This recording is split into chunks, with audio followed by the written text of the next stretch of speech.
Hi, Momentum. My name is Danielle Arnold. My spiritual journey began as a child growing up in a Catholic church.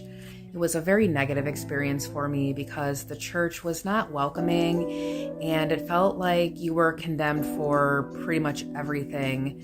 So I didn't really care for organized religion. I was more of a spiritual person who made God out to be what I wanted him to be. I've also suffered a lot of loss in my life. When I was 31, I lost my sister, Deanna, 3 days before her 34th birthday after a lifelong battle with cystic fibrosis. Then 2 months after that, Eli had to have heart surgery to correct a congenital heart defect. And at that point, it just felt like adding insult to injury. I spent a lot of time crying and feeling really, really sorry for myself. Luckily, I had my mom. Growing up, my mom was my rock. She was my everything, my heart, my soul, my best friend. And I would not have made it without her. And she always amazed me because despite all of the horrible things that seemed to happen, she was still able to smile and be happy and help others. And it didn't make sense to me back then, but now I realize that her love was Jesus' love. So in 2018, Mom and I decided to go church shopping, and we came to Momentum, and it was love at first visit. The messages were really honest and relatable. We loved the music. Everyone was so nice, so we kept coming. I had Eli dedicated that Mother's Day, and I was soon baptized, and I felt really proud of that decision. But honestly, when I look back, I did not hold up my end of the bargain. So fast forward to 2020. I thought COVID was going to be the worst thing that happened to me that year, but instead I lost my mom. 4 months after my daughter Delilah was born, my mom was diagnosed with cancer and was gone a month later. And that was the deepest depression I've ever been in. That has been the hardest thing I have ever been through. And I spent a lot of time crying and wishing that I was dead because I just wanted to be with her.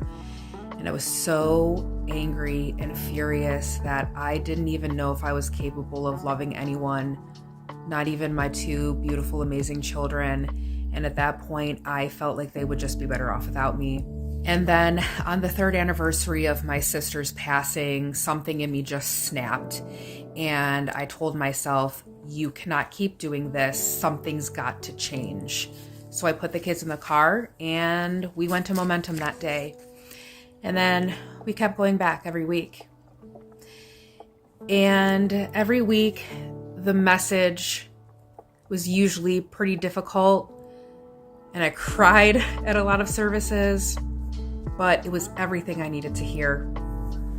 As I continued to come every week, I really started to understand that when I was baptized, I did not repent and I did not do anything to become a more Christ-centered person. The hardest thing I think I realized was that my mom should not have been my rock, my everything. It should have been God. And as hard as that was to admit, I'm really thankful that I came to that discovery because it has really helped deepen my relationship with God. I've also become pretty active on the YouVersion Bible app, and I'm a couple days away from reading the entire Bible, first time in my life. It's helped me change my mindset. Instead of feeling sorry for myself, I now see my pain as something that can help me connect with Jesus better because it helps me appreciate his sacrifice even more. And I still have a long way to go on my journey, but I've made a lot of growth and I have a lot of hope for the future. I feel beyond blessed to have a church that my kids and I call home, where we feel loved and that we look forward to going every single week. I hope and I pray that I can become the Christ-centered woman that my mom was, and that I can demonstrate that Jesus love that she did, so that I can be that example for my kids. And I really appreciate everyone at Momentum for their love and support. Thank you for listening to me, and I hope that I was able to inspire someone out there. God bless you. Bye.